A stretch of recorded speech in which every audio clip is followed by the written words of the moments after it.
saved, what next?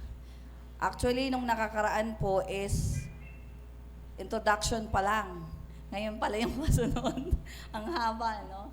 So, now that you are saved, what next? Ano po ba ang susunod na pangyayari? Natandaan po natin yung ating lesson last time. Ang ating spirito ay binago. Tama po? So, paano mo makikita ang iyong espiritu kung na-born again ka nga? Yung po ba ay sa salita lang?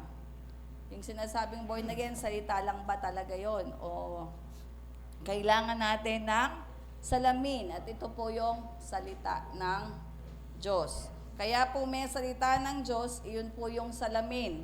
Kung natatandaan nyo, may pinag-aralan tayong salamin. Salamin, salamin. Pakita mo sa akin. Amen? So yung sabi sa spiritual na salamin, ang iyong espiritu ay bagong nilalang. Dati ay patay, nung wala ka pa kay Kristo, ito ay binuhay. Ang ating espiritu ay hindi matuwid dati, ngayon ito ay banal dahil sa ginawa, hindi dahil sa ating ginawa, hindi dahil sa ating gagawin, kundi dahil si Kristo ay nasa atin. Amen?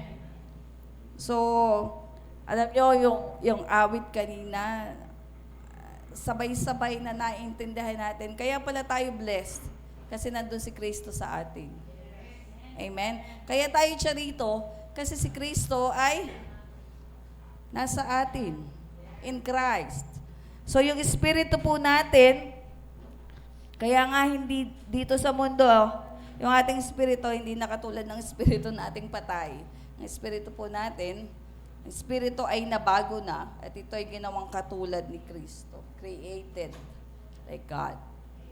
Amen po ba? So ito po ay banal. Tayo po ay banal. Pinaging banal ng Diyos.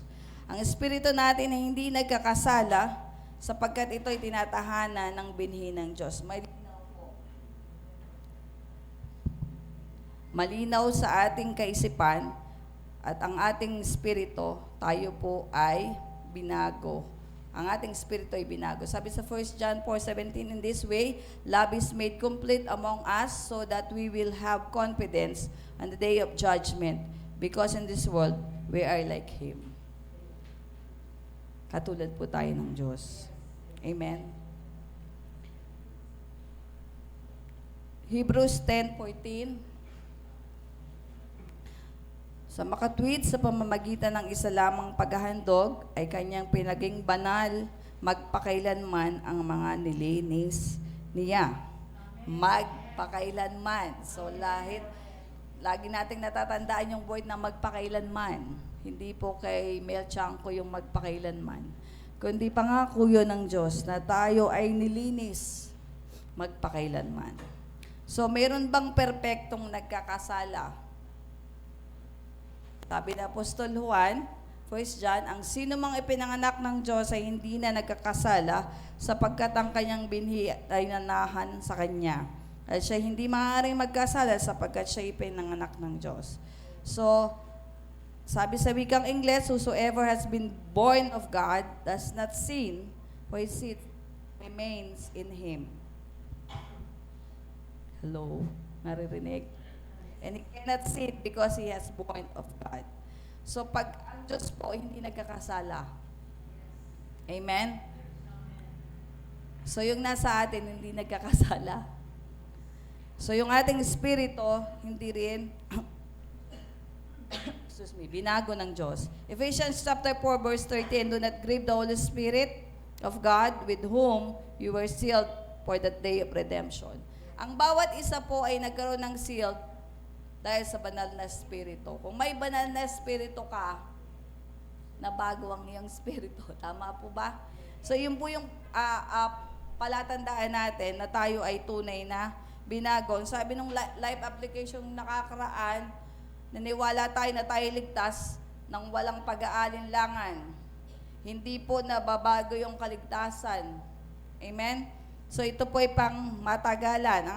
Alam mo na ang spiritual na kaligtasan sa paraang spiritual at ang ating espiritu ay binago na. So yung atin pong big idea last time, in Christ, you are forever saved. So, binago. Ngayon po, let us continue. Ang ating kaluluwa din ay binago. At binabago. Ang ating kaluluwa ay binabago. Ito po ay nasa proseso ng pagbabago. Binabago. Okay? So, yun po yung pagkakaiba ng bago sa binabago.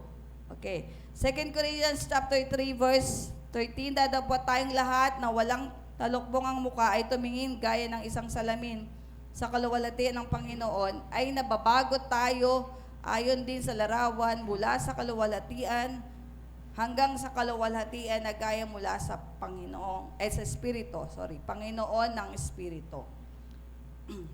And we who with unveiled faces who reflects the Lord's glory are being transformed. When you say transformed, binabago. Okay, paano binabago ng Diyos ang ating kaluluwa? Ang ating kaluluwa po ay nababago, nagsisimula yan sa ating pag-iisip. Amen? Yung isip kasi natin, ay, ang isip po ay pangunahing sangkap ng ating kaluluwa. Ito po yung nakakaramdam, ito po yung madamdamin, yung isip mo, malungkutin, masayahin. Diba? Ganun po yung isip natin eh. Minsan maalalahanin. Yan po yung pag-iisip. So, binabago po yan ng Diyos. Sabi sa Romans chapter 12 verse 2, huwag ninyong tularan ang sanlibutang ito, kundi magbago kayo sa pamamagitan ng pagbabago ng pag-iisip, renewing of your mind, upang mapatunayan ninyo kung alin ang mabuti, kasiyasiya, at lubos na kalooban ng Diyos.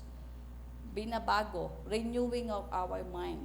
Kaya po madalas naririnig natin yung positive, yung word, kasi yung ating isip, kailangan malaman niya na ikaw ay blessed na. Amen? Ikaw ay healed na. Meaning past tense. Minsan kasi yung kaisipan po natin, oy, nakikita ko pa kasi eh. So, hindi ka pa blessed. Nasa isip mo. So, ngayon, at tayo po bilang isang Kristiyano, bilang tumanggap kay Kristo na born again, patuloy na inuunawa natin yung salita ng Diyos. Ang kalooban po ng Diyos ay maayos na pag-iisip. Kaya yung ating isipan ay, we are not, do not conform any longer to the pattern of this world, but be transformed by the renewing of your mind. Then you will be able to test and approve what is God's will, His good, pleasing, and perfect will. Bakit kaya kailangang baguhin yung isip? Sapagkat yung isip daw yung nagtitimon. When you say nagtitimon, napakalalim na salita yung nagtitimon. Amen? Hindi ko po alam kung gaano kalalim yung timon. So meaning, yung nagtitimon, yun yung parang manubela. Tama po ba? Naglalagay sa tamang lugar. Kung saan liligo, sa south, sa north, sa west, diba? Sa east. So hindi, ang isip pala natin, pag isip mong masaya, doon ka pupunta sa masayang lugar. Pag yung isip mo, nasusunod yung isip mo eh. Tama po ba? Minsan ako pag nagugutom, mas alam ko yung pupuntahan ko kaysa doon sa magugutom ako na hindi. Di ba? Parang hindi ka gagalaw. So, ang ating pong isipan, kapag nabago yung isip natin, mababago rin yung gawa natin at gawi. Tama po ba yun? Pag nabago yung isip mo daw, nababago yung iyong gawi. Di ba? Pag yung isip mo laging masaya, dapat ang ginagawa mo pang masaya. Pag ang isip mo ay laging problemado, laging ka malungkot. Amen? So, nagsisimula muna sa isip. Tingnan mo na kung ano. Okay? So, ang isip po natin dati, nang hindi ka pa born again, ang isip mo ay mahalan. Ang isip mo ay makasalanan. Ang isip mo ay makamundo. Diba, isip mo ganon, makamundo nung panahon na hindi ka pa nababago at hindi ka pa nagiging born again. Ang isip mo ay iba. Ang ganito pang description ng pag-iisip ng iyong natural na kaluluwa ay nangangailangan ng pagbabago. Diba po? Nakikita natin, hindi pa Kristiyano to kasi yung isip niya, iba pa. Meron pa siyang pwede na. Hello. Ayan. Naririnig na po. Mukhang yung battery, yung battery ng mic. ang ating isip ay nababago dahil kay Kristo.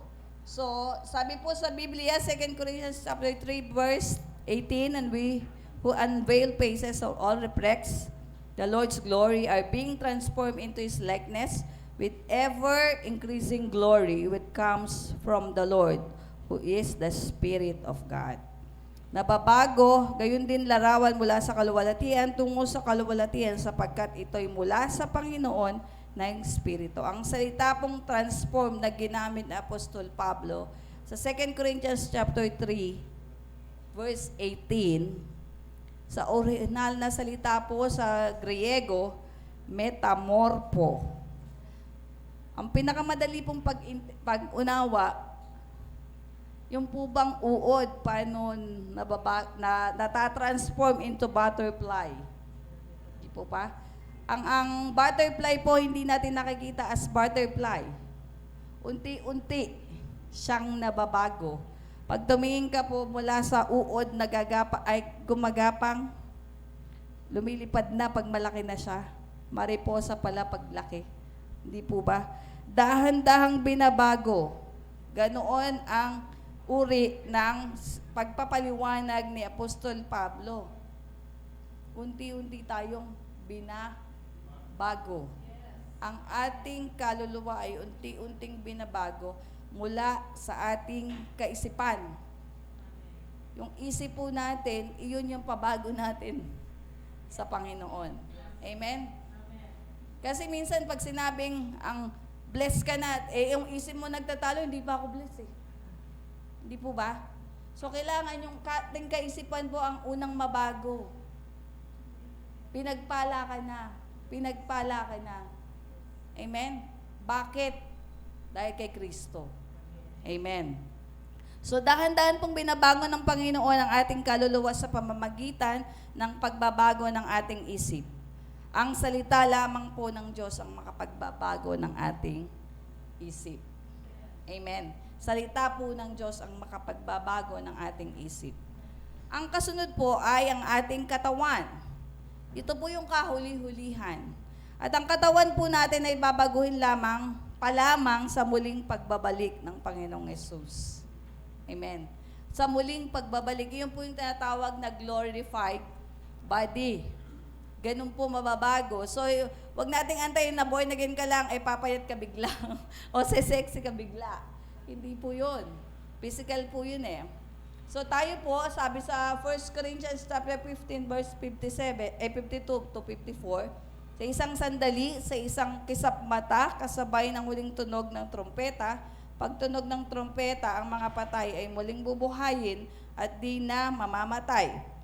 Babaguhin tayong lahat, sapagkat itong katawan natin ay nabubulok, ay dapat mapanatiling ng di nabubulok, at ang katawang namamatay ng di namamatay. Sa atin pong natural na body, nabubulok to.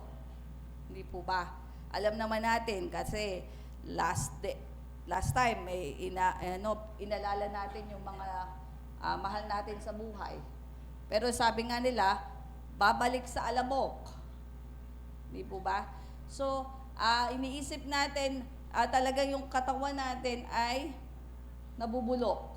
Kaya po, pagdating ng Panginoong Yesus, kailangan ang ating body ay hindi nabubulok. Ito po ipapalitan ng walang pagkabulok. Ang nabubulok po ay namamatay, ngunit ang sabi sa kasulatan, nalupig na ang kamatayan, ganap na ang tagumpay kung nagkaroon po tayo ng glorified body. na hindi tayo mabubulok. So siya po yung nagbabago sa atin. Yung ating kaluluwa po ay nabago. Ang ating katawan ay babaguhin din ng Diyos pagdating niya sa huling araw. Amen. So, tatlo pala, apat pala. Tatlo po yung binago nung tayo nakakilala sa Panginoon. Amen. Lahat po ay binago, binago, binabago, at babaguhin. Okay? So, may word na bago. So, pag ikaw ay nakakilala sa Panginoon at ikaw ay na-born again, ano kaya ang susunod? Ang maaari nating maging pamarisan daw nung una ay yung unang iglesia. Ano ang unang bagay na kanilang ginawa nung sila ay naligtas na? Parang ano kaya yung kaibahan ng born again ka na sa hindi? Una po, identification through baptism. So naalala po natin, ang unang ginawa natin nung tayo naligtas ay tayo nagpabautismo. Amen po? Amen po ba? So yung pagbabautismo po, iyon ay kaakibat ng pagtanggap mo kay Kristo. Tandaan po natin ang baptism ay panlabas na ekspresyon ng panloob na karanasan. Ang bautismo po ay bunga ng kaligtasan. Hindi po ito ugat ng kaligtasan. Ang bautismo po ay hindi nakakapagligtas. Pag sinabing na bautismo ang kanaligtas ka na, hindi. Kasi huwag 5 beses kang nabautismuhan, hindi ka naman nabago, ay hindi mo totoong tinanggap si Kristo. Minsan, nakakapagduda. Amen? Pero, ang baptism ay kasunod nung nakakilala ka talaga sa Panginoon. Ang baptism po ay hindi kaligtasan. Amen? So, hindi po nakakapagligtas. Ngunit, ang totoong ligtas ay dapat magpabautismo bilang identification ng iyong buhay kay Kristo. Amen? Malinaw po. So, ang kaligtasan po ay sa Panginoon in Christ. Pero after mong maligtas, ang dapat mong gawin ay magpabautismo. O hindi ba ninyo nalalaman na tayong lahat na mga nabautismuhan kay Kristo Jesus ay nabautismuhan tungo sa kanyang kamatayan. Kaya tayo ay inilibing kasama niya. Kung naaalala nyo po nung tayo binautismuhan, sinasabi sa atin, nung tayo ay ilulubog. Yung dating pagkatao natin ay inilubog. Nung pagtayo natin, tayo ay bago na. Amen? Bagong, iyon po ay ekspresyon na nagdideklara ka na ikaw ay ligtas. Ikaw ay binago. Ikaw ay binago ng Diyos. Tayo ay makalalakad sa panibagong buhay. So, ang bautismo po ay ekspresyon na namatay na at muling pagkabuhay. Amen? So, ang pagbabautismo po ay ekspresyon na iyong pakikiisa kay Kristo. Nakiisa ka kay Kristo. Ang bautismo ay mahalaga, ano pat mismo, ito po ay napakahalaga din bilang isang Kristiyano na ang tanungin natin, what come next pag ikaw ay naging nasave na? Una po, baptism. Upang mabautismuhan, madalas naririnig natin yan sa salita ng Diyos na ako ay dapat mong bautismuhan at ikaw ay lumapit sa akin. Merong mga words sa Matthew. Meron ding sinabi na hayaan mong mangyari ito sapagkat ganito ang nararapat sa atin upang matupad ang buong katwiran at siya ay sumang-ayon. Nang bautismuhan si Jesus, kaagad siyang umahon sa tubig. Ang bautismo po yung hindi pisik-pisik lang. Amen? Ang bautismo po ay ilulubog, pero aahunin. Hindi ka naman lulunodin doon. Hindi po ba? So, iaahon natin na pag-ahon mo, ay idideklara mo yung ikaw ay bago na. Sabi po sa salita ng Diyos, nang mabautismuhan si Jesus, kaagad siyang umahon sa tubig at nabuksan sa kanyang kalangitan at nakita niya ang Espiritu ng Diyos na bumabang tulad ng isang kalapati at lumapag sa kanya. Nasa salita po ba ng Diyos yun? Okay, natatandaan po natin na nung si Jesus Christ, ginawa nga ni Jesus Christ yun eh. Tayo pa kaya? Hindi ba? Ang Panginoong Yesus po ay nagbabautismo din. Ang bautismo ay pinag-utos ng Panginoong Yesus. At ang wika niya, kung iniibig niyo ko, susundin ninyo ang aking utos. At bautismo ay utos ni Jesus. Kaya kung ipapahayag mo na ikaw ay anak ng Diyos, kasama po yung pagbabautismo. Iyon po ay pagpapahayag na ikaw ay tumanggap kay Kristo Jesus. So, sa pangalan po ng babautismuhan mo ang isang tao sa pangalan ng Panginoong Jesus. Amen po ba? So, sabi po sa salita ng Diyos, sumayo kayo sa buong sanlibutan at inyong ipangaral ang ebanghelyo sa lahat ng nilikha. Ang sumasampalataya at mabautismuhan ay maliligtas. Ngunit ang hindi sumasampalataya ay parurusahan. Ang salitang baptism ay galing po sa salita baptizo na ang literal na kahulugan ay immerse, ilubog. Kung ang ibig sabihin, lubog sa tubig. So, kung bawat isa po dito, alam ko naman, nabautismuhan na tayo. Meron pa po bang hindi nabautismuhan dito? Wala, di ba? Wala pa. So, yung nabautismuhan, kung hindi pa, ano pa yung hinihintay natin? Kailangan natin mabautismuhan. Identify your life in Christ through the water baptism and you should live in a newness of life. Ang baptism po ay paglubog sa dating pagkatao. Inilubog mo yung dating pagkatao, Inilubog mo yung dating pagkatao at ang pag-ahon mo, ginawa mo yung deklarasyon na ikaw ay, pagpapahayag na ikaw ay tagasunod na ni Kristo. Amen po? Iyon po yung baptism. So malinaw po sa atin na ang baptism hindi nakakapagligtas. Ang baptism po ay deklarasyon na ikaw ay ligtas na. So, kung ikaw ay born again, ang isa sa gagawin mo, what come next, ay magpabaptism. Magpabaptize. Okay? Magpabaptize. So, yung word na baptism ay mahalaga. Pangalawa, communication through the Word of God in prayer. Ito pala yung pangalawang gagawin ng isang na born again.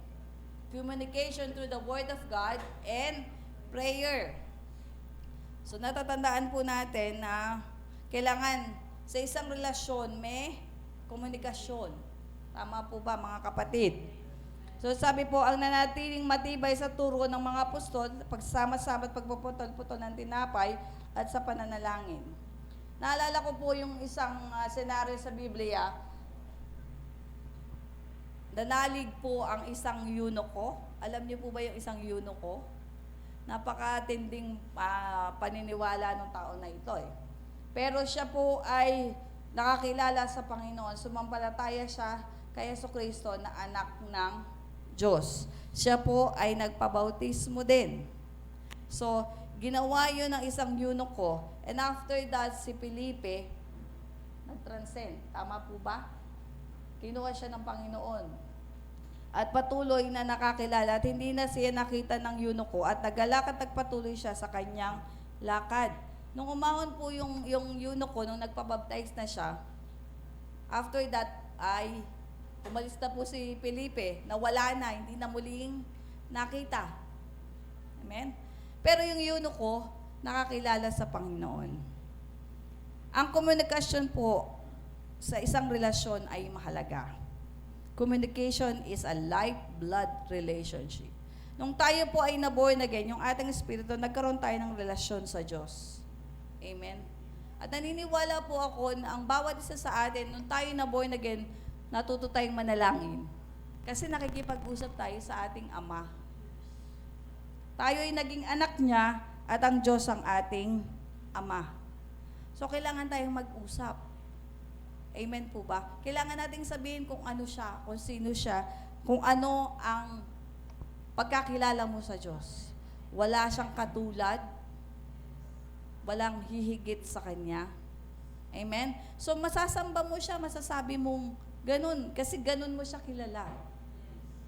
Amen? Subalit ang lahat ng tumanggap at sumampalataya sa Panginoon, kaya niyang sabihin kung ano yung nasa loob niya, kung sino ang Panginoon sa kanya. Ang Diyos po ay nangungusap sa atin sa pamamagitan ng kanyang salita. Amen po ba? Amen. Minsan, pag nagbasa tayo ng Biblia, akala mo kinakausap ka. Akala mo ikaw yun.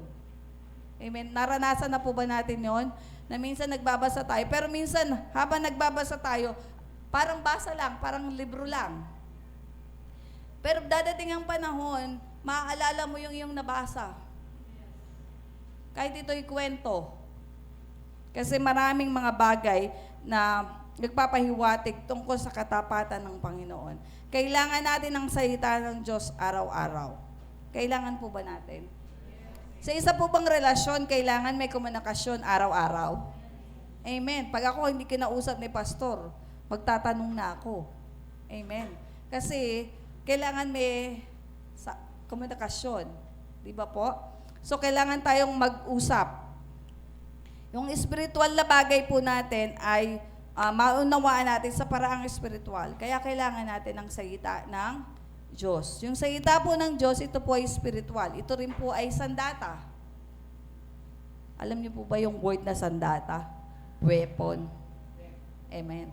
Pag sinabi ng Diyos sa salita niya at binanggit mo sa iyong sitwasyon, nagiging sandata.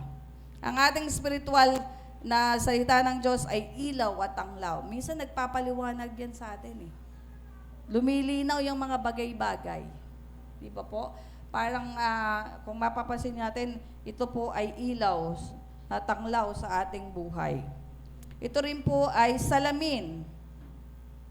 So ito po yung malaking pagpapaliwanag tungkol sa salita ng Diyos.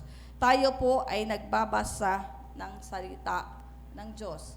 Ang salita po ng Diyos ay hindi kaligtasan. Amen? Ang salita po ng Diyos ang nagpapaliwanag sa atin. Ito po yung paraan ng Diyos din, paano tayo kinakausap. Love letter nga po yan ng Diyos. Amen po? Kaya, yung salita po ng Diyos ay hindi aklat lang. Ito po ay mensahe sa inyo ng Diyos. Araw-araw. Sabihin niyo sa akin, Pastor, sa isang araw hindi po ako nakabasa, so hindi na po ako ligtas. Hindi. Kasi ang kaligtasan hindi nawawala. Ang kaligtasan ay hindi nawawala, pero ang salita ng Diyos nandiyan bilang pagpapaalala ng pangako ng Diyos sa'yo. So, basahin mo yun. Amen. Kasi yun ang magpapalakas sa'yo. Magbibigay sa'yo ng kasiyahan. Magbibigay sa'yo ng kasiguraduhan. Magbibigay sa'yo ng liwanag. Minsan, gulong-gulo yung kaisipan mo. Huwag ka kung saan-saan pupunta. Pupunta ka na lang sa salita ng Diyos. Amen. Basahin mo yung salita ng Diyos. Minsan, Pastor, puro number yung nababasa ko. Ayoko po ng numbers. Ako po nung bata, hindi ko binabasa yung numbers. Akala ko, lang yun eh. Pero bakit sinama sa Biblia yung numbers? Bakit sinama sa Biblia yung, mas gusto ko nga pong binabasa mula lang sa, sabi nun, mas gusto ko pong binabasa na sa New Testament. Ayoko ng Old Testament. Napakahirap eh. Haba. Pero kasama yun sa salita ng Diyos. Doon sa Old Testament, doon mo makikita kung ano ang ginawa ng Diyos. Amen? Ano siya? Kung sino siya. Amen? Nandun, nagalit din siya. Nandun, gumabay siya, pumatnubay siya. Tama po ba? So, ang bawat salita po ay nagbibigay ng kalakasan sa atin. Ang bawat tumatanggap ng salita ng Diyos ay tumatanggap ng mga pangako niya sa atin. At katulad po ng isang sanggol, syempre nung una, tayo po ay batang mananampalataya. Nagsimula tayo sa sanggol. Nung tayo po ba ay naging Kristiyano, matanda na agad? Tanggap mo na agad? Hindi, meron din pong proseso. Kung napapansin niyo po nung napag-aralan natin ang proseso ng pagiging mananampalataya, hindi bigla-bigla makikitaan mo na agad siya ng maayos at nakatayo na agad. Di ba po? Nagsimula tayo sa pagiging sanggol. Sanggol na ang ginagawa lamang at ang kinakain lamang o iniinom lamang ay gatas. Meaning, magagaan. Madaling lusawin yung gatas. Alam ng salita ng Diyos kung papaano ito. Kung paano yung mga malalambot na pagkain. At meron din pong mga pagkaing matigas para sa mga nasa hustong gulang. Na dahil sa pagsasagawa, nasasanay na sila at naunawaan na nila kung ano ang mabuti at masama. Amen? So hindi naman tayo habang tumatanda, hindi na tayo sanay sa gatas eh. Sino pa po ba yung madalas umiinom ng gatas? Pampatulog lang yun. Di ba po? Pero kailangan pa rin natin ng gatas. Amen? Pero may kumakain pa rin, kumakain naman po tayo ng kanin, kumakain din tayo ng Go, Glow, and Grow foods. Di ba po? Kasama yun sa ating spiritual na paglago. Kasama yun sa ating paglago ng tunay na isang tao. Sabi po sa isang kasulatan, Ephesians chapter 6, at taglayinin nyo ang helmet ng kaligtasan at ang tabak ng Espiritu na siyang salita ng Diyos. Ang salita daw po ng Diyos ay kinumpara din as tabak. Ano po ba yung tabak? Nagpuputol. Di ba po? Nagpuputol yung tabak eh. Hindi siya kutsilyo. Pag sinabing kutsilyo, medyo maliit. Pag tabak, medyo matalim-talim. Tama po ba? Ano, Sister Ason? Iba naman yung itak sa tabak. Di ba po? Iba po spelling. Hindi, joke. Pero, pare-pareho siya ng gamit. Siya yung nagpuputol. May mga bagay na sa kaisipan natin, dati ito yung paniniwala natin. Pero binago ito ng salita ng Diyos. Amen? At iyon po yung salita ng Diyos ang nagpapaliwanag at nag-aayos, nagbibigay sa atin ng tamang landas para sa kaayusan. So, naniniwala po tayo na minsan may mga pagkain ding matigas, may pagkain naman na malambot. Minsan naman merong kailangang ayusin sa atin para maunawaan natin ang salita ng Diyos. Alam niyo po, sabi sa Biblia, sapagkat kung ano man ang sino man tagapakinig ng salita at hindi tinutupad, siya'y katulad ng isang tao na tinitingnan ng kanyang likas na muka sa salamin. Parang nakita mo lang yung word, sinabi na sa ng Diyos, hindi mo pa ginawa. Meron po bang ganun? Yung minsan, paparanasan, titingnan lang natin. Pero wala lang.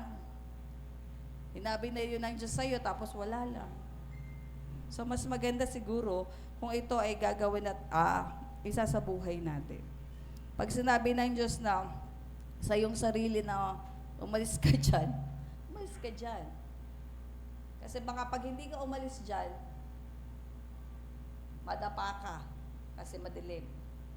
Di ba po? May ganung mga bagay na kailangan nating maunawaan. Yung kautusan po ng Diyos ay nagpapaunawa lang sa atin. So, tayo po ay nakikipag-usap sa pamamagitan ng salita ng Diyos at sa pananalangin. Sino po dito yung nananalangin?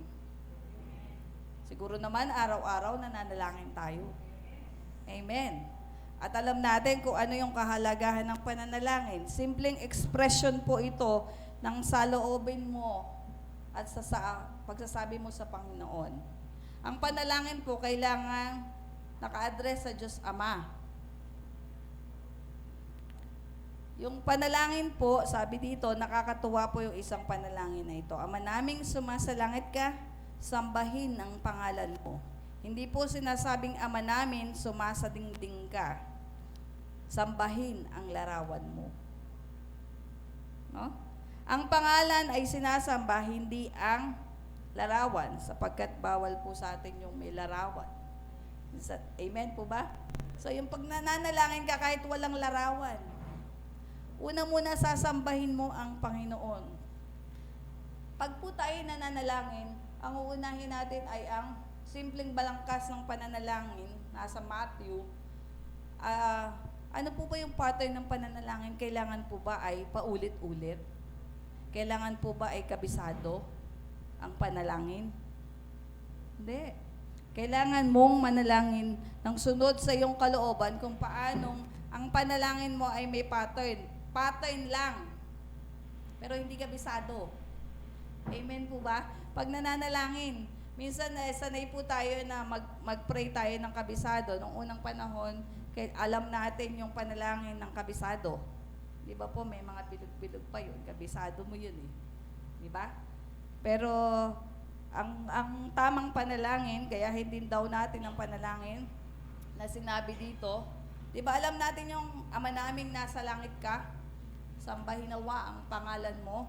Una, sambahin mo ang Panginoong Yesus. Sa iyong pananalangin, magpuri ka sa Panginoong Yesus. Magpasalamat ka sa kanyang ginawa. Yun po yung pattern ng pananalangin. Una ay kailangan nating sambahin.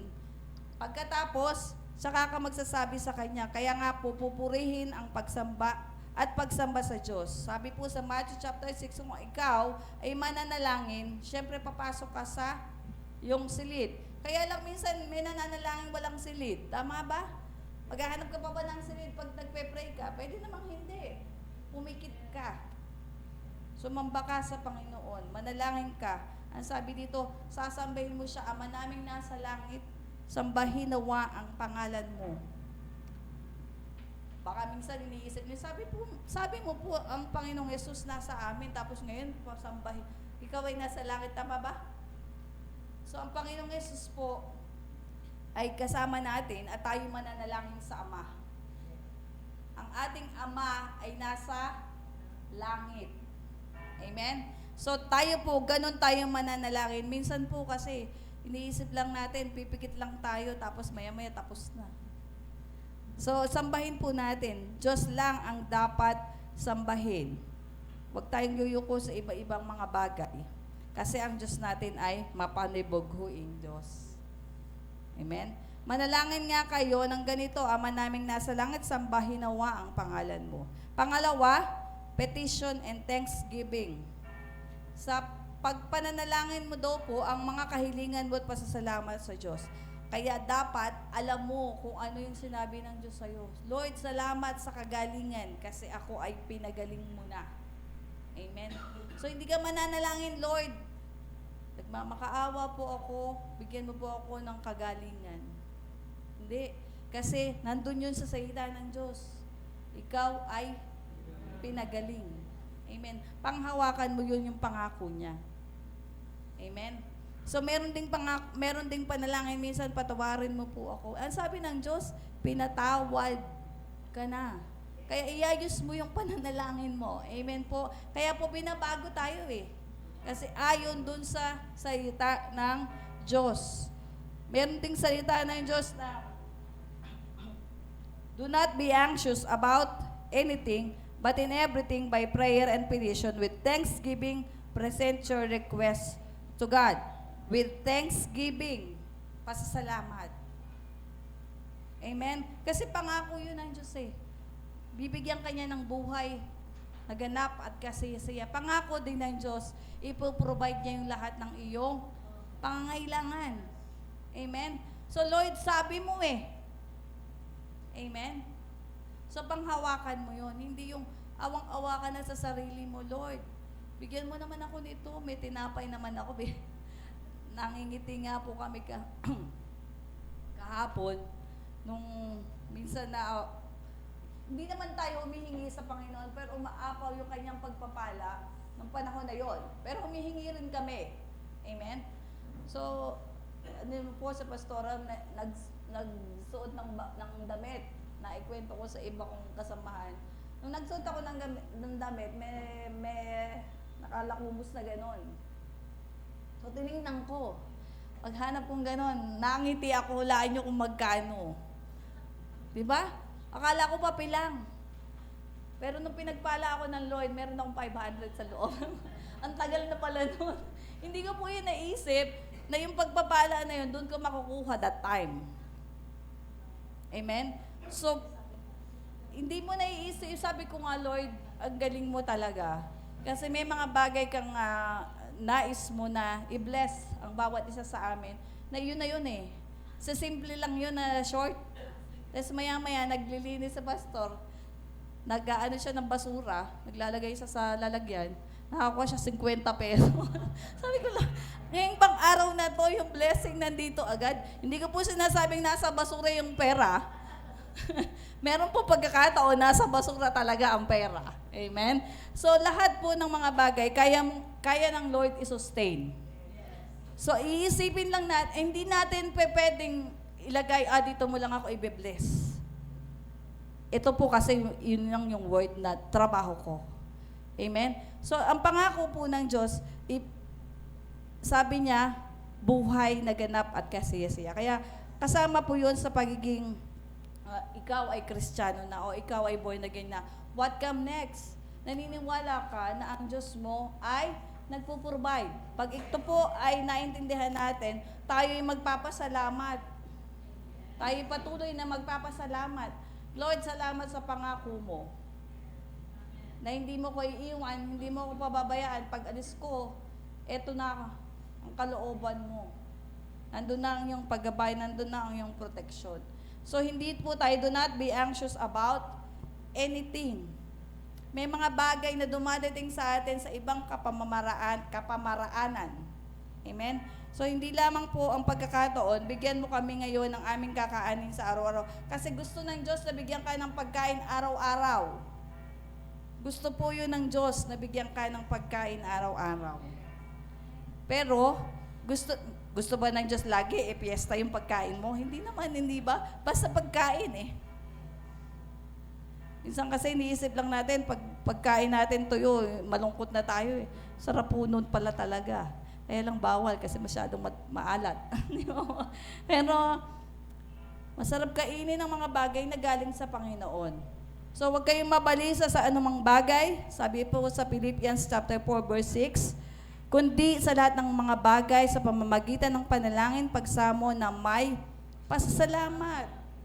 Magpasalamat ka sa Panginoon sa lahat ng iyong natatamo, sa lahat ng bagay na ibinigay sa iyo ng Diyos. Sapagkat sa kahuli-hulihan, for yours is the kingdom and the power and the glory forever. Amen. Sa Panginoon pa rin ang lahat ng papuri at pasasalamat. Amen po ba? So lahat ng nagyayari sa buhay natin sa Panginoon pa rin kasi wala siyang katulad. Amen? Siya po ay, kaya talagang sa kahuli-hulihan, let us declaration and commitment. I-declare po natin. Deklarasyon ng kaharian, kapangyarihan, kaluwalhatian ng Diyos. Kaakibat ito ng pagtatalaga ng ating buhay. So, ang nananalangin ka, ganito po yun. Ang pangatlo, i-declare mo na, i-commit mo na yung sarili. I-declare mo na kung ano yung salita ng Diyos na sinabi sa'yo. So, for yours is the kingdom and the power and the glory forever. Amen. So, naalala ko po yung awit nung madalas, nung inaawit pag Sunday school. Pag bata pa, read your Bible, pray every day, read your Bible, pray every day, and then you will grow. Naalala po ba yun? O ako lang, dahil ako lang yung medyo, yun po yung binabasa sa atin sa pang-araw-araw nating bahagi. Dumalago pala tayo kapag tayo nagbabasa ng salita ng Diyos araw-araw. Pag sinabi mo sa akin, Pastora, minsan po nakatulog na ako. Okay lang. Bakit okay lang? Hindi, kailangan mo. Kaya nga nababago araw-araw eh. Di ba po? Minsan isa. Susunod 2 na. Susunod 3 na. Okay po ba? Hindi po yun paraan para ka maligtas. Ito po ay kasunod ng kaligtasan. Amen? So, wag mag-alala mga kapatid. Pangatlo, so una, baptism. Pangalawa, prayer, tsaka communication and prayer. Pangatlo po, association with others believers. So, kailangan po ba natin ng kapatid? Amen. Kailangan po ba natin umattend pa sa church? Amen. Ang pangatlo po, sa unang iglesia, patuloy na pag-aralan natin yung pagtitipon ng mga mananampalataya sa templo at sa bahay-bahay. Dati sa bahay-bahay tayo eh. Amen? Nagsimula po tayo sa bahay. At ginagawa po natin ng mga unang mananampalataya, ganoon nung araw. Nagtipon-tipon sila. Lahat po ng mananampalataya ay magkakasama-sama. Nung nga po, araw-araw po eh. Di ba? Pero ngayon, sa panahon natin, hindi po yon. Pag Sunday lang po tayo nagsasama-sama. Minsan may prayer po tayo minsan, every week may prayer po tayo pag Wednesday. At sa araw-araw po na ito, nagsasama-sama tayo, nagpuputol-putol tayo ng tinapay kapag Sunday o sa gawain nating sama-sama. Tama po ba? Nagpupuri tayo sa Panginoon at ang bawat isa sa atin nagpapalakasan po tayo. Kaya po tayo pag Sunday, nakikita natin yung ating mga kapatid. Masaya tayong nakikita natin yung mga kapatid natin. Tama po ba? Pero naintindihan po natin yung mga sitwasyon ng iba. Amen? Pero natutuwa tayo kapag tayo ay dumadalo sa mga gawain. Amen? Hindi po ito paraan ng kaligtasan. Amen? Ang pag-attend po ay nakakatulong sa atin, nakakalago ng buhay spiritual din natin. Amen? Namimiss natin yung mga kasama, nakakatuwa po nang ngitian ka ng bawat isa. Nakakatuwa din po na makita mo sila na dumadalo sa mga gawain. Naintindihan? Naintindihan. Parang bata, no? So, iyon po yung word na sinasabi sa atin. Kaya tayong mananampalataya, ngayong ikaw ay ligtas na, kailangan mong maging bahagi ng sa isang lokal na simbahan. Kailangan mo ng fellowship sa kapwa mo Kristiyano. Kailangan mo din ng sumamba kasama siya. So, wag mo ding pababayaan, sabi po sa Hebrews chapter 10, wag nating pabayaan ang ating pagtitipon gaya ng ugali ng iba, kundi palakasin ang loob ng isa't isa, lalong-lalo na kapag ikaw ay nakikita na papalapit na ang mga araw ng Panginoon. So, ang pangunahing pamantayan po, yung paghahanap natin ng simbahan. So, di pa po nung tayo nakakilala sa Panginoon, nag-decide tayo kung saan tayo pupunta. Tama po ba? So, sa pagtuturo po, huwag nating ma-misinterpret. Huwag tayong patangay sa simbahan na maganda. Suriin daw po natin yung turo ng isang iglesia.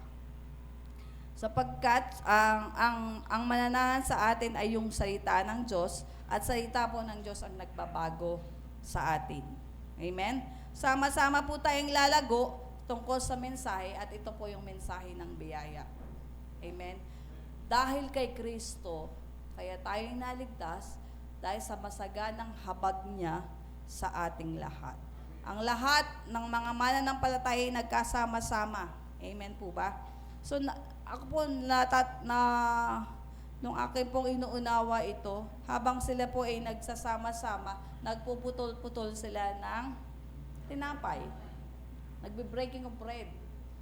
So madalas, pag tayo sumasamba, masarap po yung umaga pa lang nandito na tayo, kasama tayong nagpupuri, sumasamba sa Diyos. Kasama po yan sa ginagawa natin pag tayo ay nagkakasama-sama. Nagpuputol-putol din tayo ng tinapay at nagpapasalamat tayo sa Diyos. At unti-unti, idinadagdag ng Panginoon, araw-araw ang mga naliligtas. Sino po yung nagdaragdag? Panginoon. Pero ginagamit din po tayo para mag-invite. Amen? So lahat po tayo ay makapag-invite nung kasama natin. Kasi alam natin kung ano yung turo. So paghahanap mo ng iglesia, titignan mo kung ano yung turo. Pag kang pupunta sa isang lugar na dahil lang maganda yung lugar, minsan may ganon, merong mga bagay na ganon, yung naninira, nagpupunta ka sa isang lugar kasi maganda yung lugar. Okay, sabi nga po ni Bishop, wala siya sa, don't get me wrong, hindi mali na maganda yung iglesia, malaki yung iglesia, mahusay yung iglesia. Pero mas maganda tingnan din kung tama ang mensahe. Amen po.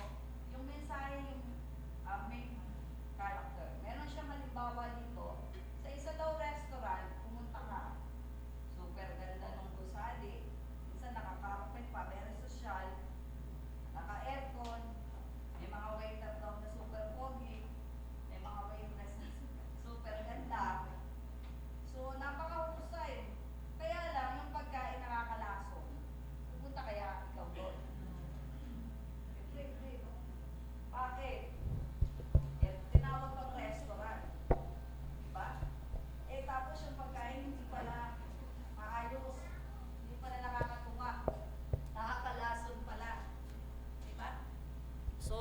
kung iisipin natin, pag pumunta ka sa isang restaurant, pagkain ang titingnan mo. Kasi restaurant yon. Kasi hodang yung lugar ay iba. Kasi hodang yung waiter ay hindi ganun kapogi, pero pogi pa rin. Ibig sabihin, ang main tinitingnan mo ay yung pagkain.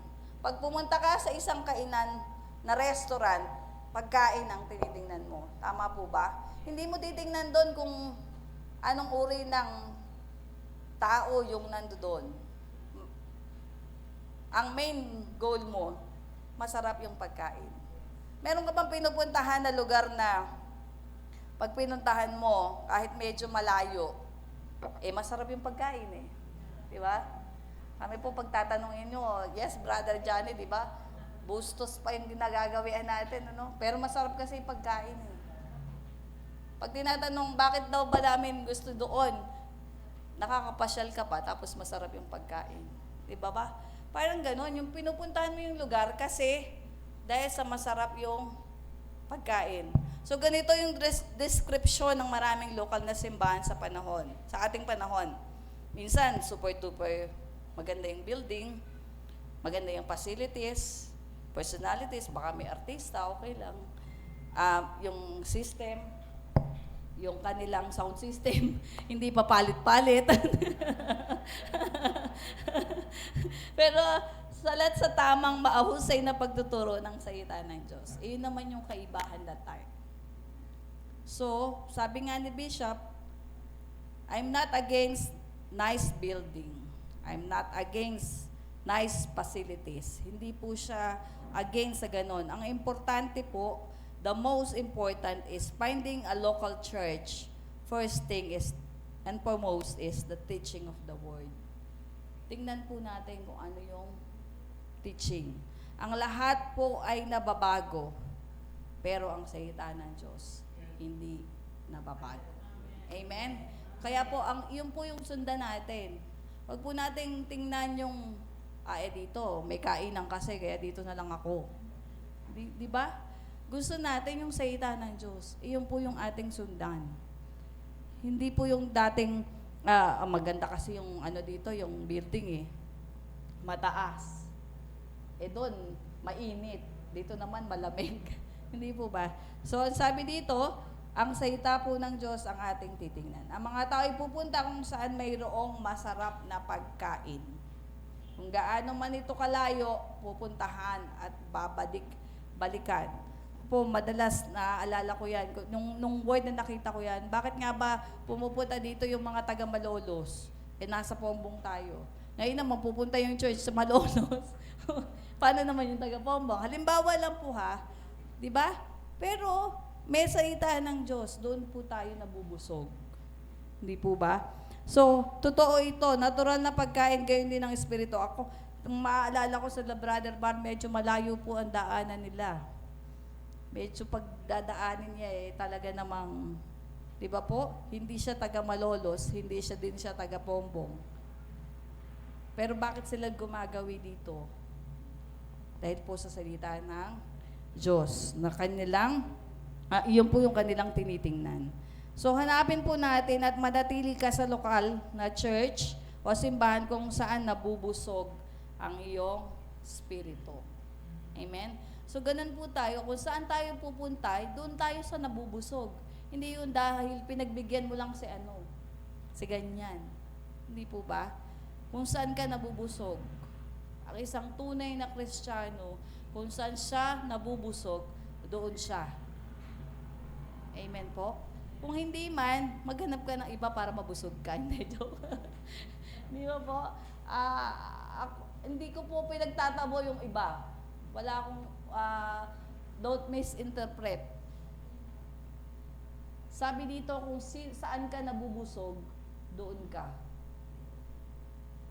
Kung ano yung salita na pinapahalagahan mo, doon ka. Mahalaga ang tamang mensahe sa isang simbahan. Ang salita ng Diyos ay mananatili. Sabi po sa awit 119 verse 89, magpakailanman o Panginoon, ang iyong salita ay natatag sa langit. Ang langit at lupa ay lilipas, ngunit ang aking mga salita ay hindi lilipas. Sabi sa Matthew chapter 13 verse 31. So, makapangyarihan po ang salita. Amen? Kung mapapansin nga po natin tayong mga nasa GBN, nagsimula tayo sa maliit, pero inaayos ng Diyos yung building. Tama po ba? Pero yung salita ng Diyos yun eh. Ang kaligtasan ay biyaya ng Diyos.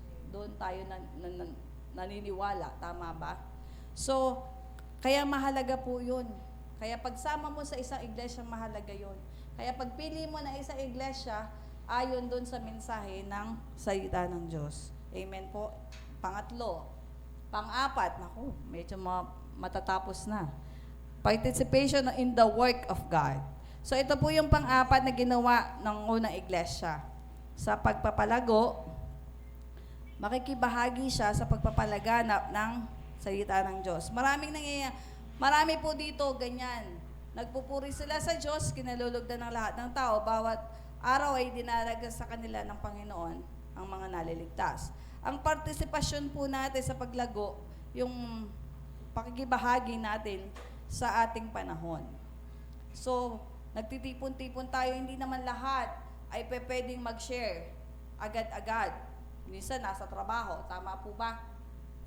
Minsan naman, may ginagawa ka sa bahay, hindi naman napupuntahan ni pastor kasi may ginagawa ka naman. Tama po ba? So may kanya-kanya tayong gawain. Minsan nagpupuri po ang bawat isa sa atin sapagkat tayo ginagabayan ng Panginoon. Meron pong mga bagay na pwede tayong magpatotoo ng tayo lang. Mag-share tayo ng ebanghelyo ng tayo lang. Amen? So ito po ay walang pagod na ibinabahagi natin bilang isang mananampalataya. Ngayon na ikaw ay Kristiyano na, pwede kang magbahagi ng patotoo o ebanghelyo ng salita ng Diyos. Amen? Pwede mong sabihin kung gaano kamahal ng Diyos yung tao. At ang kaligtasan ay hindi binabayaran. Di ba po? Ang kaligtasan ay biyaya ng Diyos. So, sa araw-araw, nasasabi mo yun, so, bahagi ka, nakikipag-participate ka sa gawain ng Panginoon. So, bilang isang Kristiyano, ibahagi mo yung patotoo mo. Patotoo mo yun eh. Personal sa iyong sarili. Hindi mo masasabi yung kaligtasan ng iba. Ang masasabi mo, yung kaligtasan mo. Paano ka nakakilala sa Panginoon? Pwede mong ibahagi.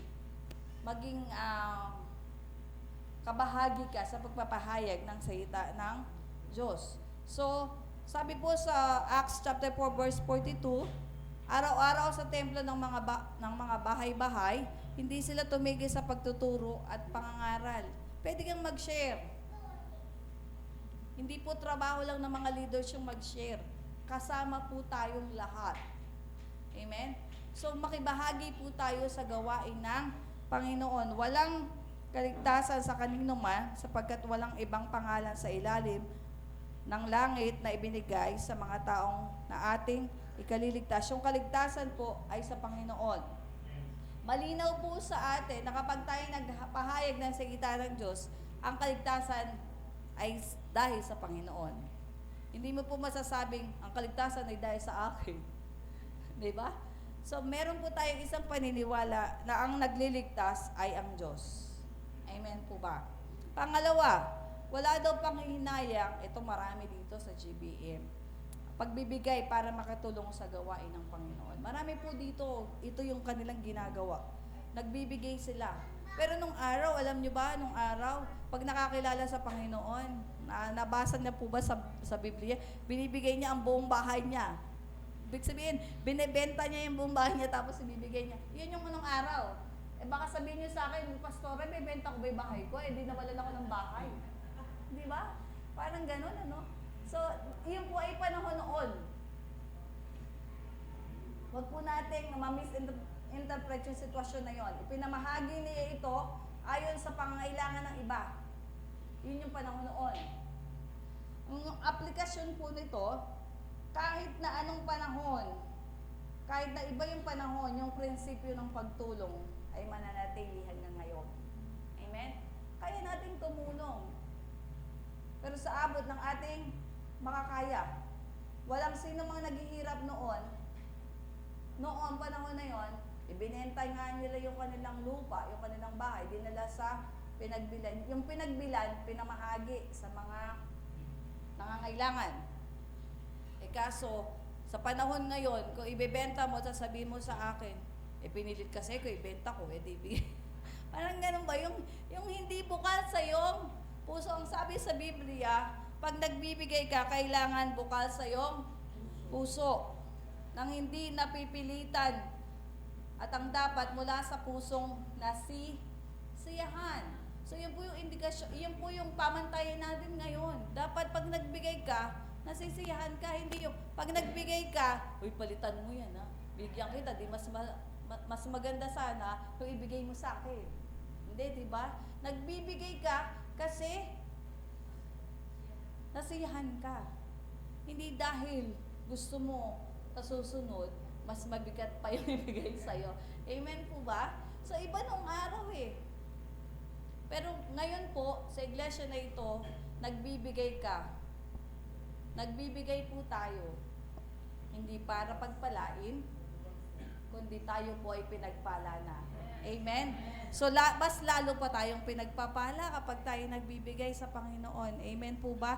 Ang bawat isa sa atin magbigay, ayon, sabi po sa 1 Corinthians, ayon sa ipinasya ng kanyang puso, hindi mabigat sa kalooban o dala ng pangailangan sapagkat iniibig ng Diyos ang nagbibigay ng masaya. Huwag ka nang magbigay kung malungkot ka pa.